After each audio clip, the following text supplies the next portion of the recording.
Hey guys, ooh, hey guys, what is going on? It's your girl Jamie, and welcome to another video. So guys, don't mind me today. I'm gonna be looking this way and sometimes this way, mostly this way because I'm talking to y'all. But my notes are right here because when you're recording a video, try to have your notes so you stay on topic. So for y'all that are new, welcome. My name is Jamie. Go ahead and go to my Instagram, check me out, learn me, and I would love to learn about you too. Drop your name in the comments. So feel free to like, subscribe, and comment. I'm here for it. I'm here for everything, y'all. So this is my birth and labor story. I did not record that day. Oh my gosh, y'all, I'm just thinking back on the memories of the birth and the labor, and I'm just like, whoa, like God. Okay, so y'all, let's get into this video. But before that, wait a minute, y'all. I have a devotional out, 7-day devotional called For Such a Time as This. It is a free ebook devotional that is on my website, lifewithacupofsugar.com, which is also my blog and podcast to come. So y'all, when you get a chance, check it out, as I also have other freebie phone posters on my website, and I have another devotional dropping soon, so y'all just keep checking in with me, okay? So y'all, let's get into this video. So y'all, I gave birth to my son on July 6th 2021. I'm thinking about what? No, girl. Yeah, 2021. It was a crazy testimony story. This is not just a birth story. This is literally a testimony of my birth story, of my labor and delivery process with my son. So, I delivered when I was 38 weeks pregnant, which is pretty much full term. I think you're full term after 35, pretty much. You can deliver after that with safe cautions. So I was 38 weeks. He was supposed to be born on July 14th, but he decided to come early because I knew he was coming a little early. I thought he was gonna come earlier because I was like, come out. But he was coming on July 6th, and I'm grateful for him. It was I can't even remember the day. Y'all, the process was so long because it was July 4th, and then it was, day after everything. So, when my contractions started, it had to be 8 p.m. I was laying down and I felt something drop in my pelvic area. And I was like, whoa, what's this? So I got up to use the bathroom. I was walking around a little bit, trying to figure out what's going on. So then I was like, I think I'm having contractions, because I started to have minor contractions, y'all. So I was just having minor contractions. I tried to time them. I downloaded an app and everything, and I was like, okay, I'm trying to time these contractions, but they kind of don't make sense half the time. So, I wasn't sure what happened, but I just called Gamar just in case. And at this time, I was actually staying by my mom's because I wanted we live on the 3rd floor of our house. And so at the time, I was staying at my mom's because one weekend, Gamar was supposed to go to Connecticut to see his family. And I was like, I'm not going to go because the travel is just not for me pregnant. No. So I decided to go to my mom's for the weekend, but he decided not to go to Connecticut. So what ended up happening is I actually stayed at my mom's until I gave birth to Nathaniel, and then we stayed a little bit longer so my mom could help take care of me and Nathaniel and Gamar, food and stuff like that, because Gamar's not really a cook, but when you need him to get food, he'll get something for you. So I stayed awake. Gamar went to get me Wendy's because I was like, okay, I need to eat before, if I actually go into labor right away, I need to eat something. So he got me Wendy's, a salad, and so I ate that. And after that, I was like, I'm going to sleep. I'm super tired. He got to my house probably around 10 o'clock. I was like, I'm super tired. I want to go to sleep. So I ate the salad and I stayed up till 2 a.m. And then I was like, I'm going to sleep. So I went to sleep. Oh, praise God, I didn't get no hard contractions in my sleep. Yo, God is so good. It literally was like my period. When you have your period, the contractions stop. But everybody's different. I could sleep, but everybody's different. So I woke up again with Gamar around 5 a.m. Gamar had to run some errands, so I was still feeling contractions. And I was like, nah, this is getting serious. So contractions started to get closer together. So I was like, nah, Gamar, this is getting serious. So we headed out to the hospital around 7 a.m. after he came back from doing some stuff that he was doing. And so the night before, my contractions were probably 20 minutes apart or whatever, but in the morning it was like 7, it was like, yeah, like 7 to like 5 minutes apart, my contractions.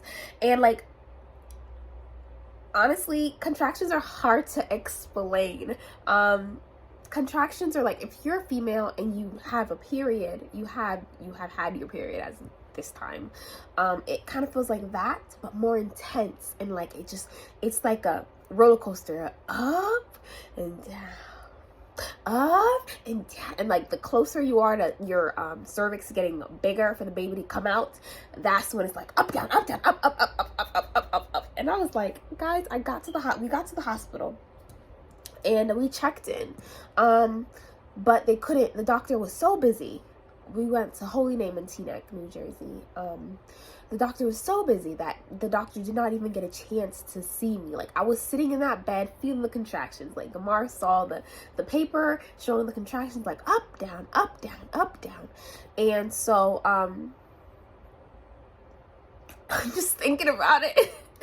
So yeah, the contractions are crazy at this point, and I think it had to be about probably like 10 o'clock right now. It has to be 10 o'clock, and the nurse was like, the doctor's coming in. I was like, can I get the epidural now? Can I get the epidural now? Can I get the epidural now? No. And she was like, no, we have to wait for the doctor. And I was like, all right, patience. And Gamar was helping me breathe, push through. I was squeezing his hand, squeezing his arm, squeezing him up, and breathe in and out, breathe in and out. At first she was saying, don't push if you feel to push. So I wasn't pushing at first. But then she was like, eventually when the doctor came in, the doctor came in around 10:30. And when they checked me, I was 8 centimeters. I was 8 centimeters dilated.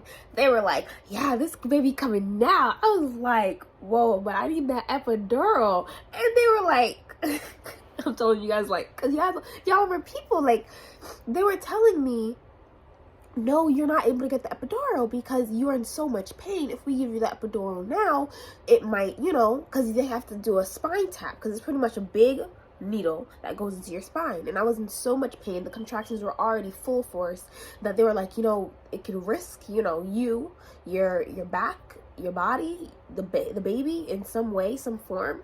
And I was just like, God, what are you doing? And that's when I was like, God, what are you doing here? I mean, he was in the room already, but like, that's when I was like, okay, this is gonna be something else. So I had to make a choice, either risk my life or push without the epidural. And I pushed without the epidural. I was like, okay, let's do this. Let's get this done. And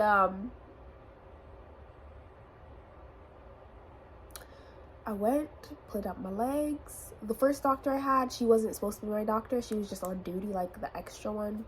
She was okay, but the second doctor was a guy, which I've had him before, because I went to a gynecologist place where they have like a team of doctors, but I've never had her, but I've had the guy, Dr. Brian Pablo. He was really good. And he was like, with the first lady, she was like kind of stressful, like, because guys, I was pushing, and it was so hard. Like, I was struggling, like the pain, it was not even like the pain of pushing him out, because after all the contractions, you're kind of numbed. Like, it's like natural medicine. Your body literally numbs you down there. So I'm like pushing, but the contractions were killing me. And they were saying at this hospital I couldn't like scream. They wanted me to breathe and control my breathing, which was actually good in a sense. And so it was taking me a minute. It was at 11 o'clock I started pushing. And during the pushing time, I was like, Holy Spirit. I was like, God, I was like praying. I was like, Jesus, I need your help. Like, I can't do this by myself. Like, I was crying, tearing up. Like, God, I'm like, God, please. And in my head, before I even started to give birth, before I started the birthing process, like actually pushing him out, I was like, God, what time am I going to be out of this hospital? What time am I going to give birth? He was like 12 something. He was like 12.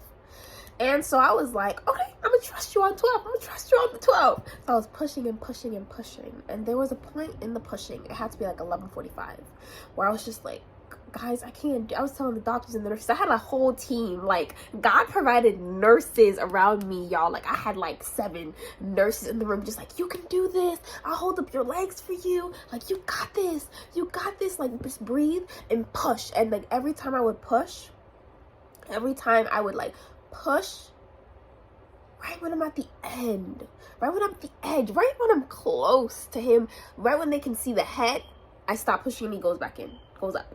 And they're like, dang, you almost got this. Eventually they were like, we might have to do the vacuum. And I was like, all right, if that's easier for me, like, go ahead, do the vacuum, y'all. I'm good with that. And so everybody was like, push, push, push, you got this. And then they were like, if I did a good push, they'd be like, do more like that. And this had to be around now 12 o'clock. Gamar was like, Jamie, you got this. Like, we can almost see, like, we can see the head coming out. Like, we can see the head. Nothing's wrong with the baby. Like, we're just waiting on you. And I was like, all right. Okay, I can do this. I can't do this. And then at the end, I was like, when everybody's like, you know, Jamie, just push. We know it's hard, but push. I was like, you know what? I can do all things through Christ who gives me strength. I'm not telling y'all that gave me the power, but I'm saying like, I was like, okay, I gotta do this. Like, I'm done pushing. I've already pushed for an hour. I cannot push for 2 hours. No epidural, you're bugging. So I pushed and pushed, pleaded with God, and I did like 5 good pushes. 5 good pushes. And then he was out at 12. What time was my son born, Lord? I don't remember. I think it was like, yeah, it was like 12:50 something. No, it wasn't even close to 1 o'clock. I don't remember, but it was around a good time. And I was pushing and I was pleading, and I was just like, yeah, the birthing, the process was so, in the beginning, it literally took me an hour just to get it like, you can do this, you can do this, you can do this, you can do this. Every time I was almost there, I sucked back in. Every time I was almost there again, I came back. I was there, came back, was there, came back. And y'all, finally, I birthed my son on July 6th. Sometimes it's so surreal just thinking about it, because who knew I'd be here? Then again, like, you have not because you ask not. And if it's in God's will, it will come to pass. I was talking to God when I was younger, and I was like, Lord, I would like to have my first child before 25, and I'd like to be married before I have my first child. And so I asked, so it came. And sometimes that's not always the case, and sometimes we have to understand that's just what it is. You know, sometimes things are not in God's plan for us, and so we have to trust his plan. And sometimes that's the hardest thing. Like, when I first got pregnant with Nathaniel, it was really hard for me to trust that because I had another plan. But as the word says, man plans, God laughs. And since I've had this, years upon years since I've had this relationship with God, I don't understand why he does certain things, but I know that I have to trust him at his pace. Not mine, but his. So with that, with the pushing, what I learned in giving birth to my son is God is trying to birth something in me. It was a word from my life. He was pretty much saying to me, Jamie, you're always giving up. You never want to go the hard way. You always want to take the easy way out. And so I want to show you that you can do all the things that I've called you to do. When I didn't get the epidural, God was like, you can do this without the epidural. You don't need the easy way. You have everything that I put inside of you, you already have. You just need to tap in. So that's what I had to do. I had to tap into the strength that he's already given me. And this is not to say anything about women who take epidural or not, because girl, I was about to be the same. Boy, I was about to be the same. I was about to get that epidural. And sometimes you need the epidural, sometimes you don't. And that's no judgment. No judgment. Don't ever feel bad about taking epidural or not taking epidural. the point is, like, he was telling me, Jamie, you're never consistent. When I was pushing Nathaniel, he was saying, you're not being consistent. I need you. You always go hard and then you stop. You're hard and then you stop. Then you just stop.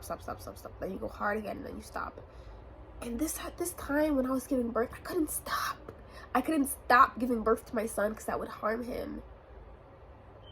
So I pushed and I pushed and I pushed and I pushed.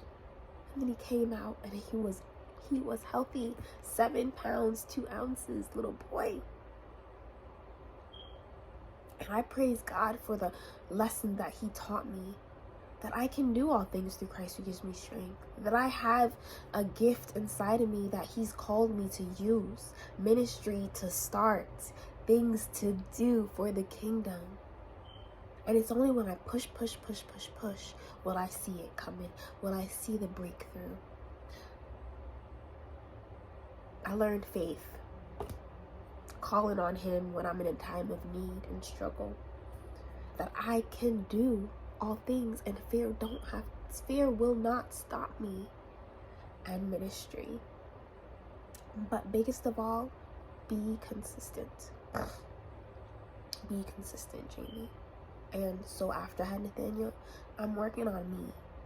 I'm doing my best. Nathaniel fills in the gaps that I would have been lazy. Like, having Nathaniel helps me to not waste my time.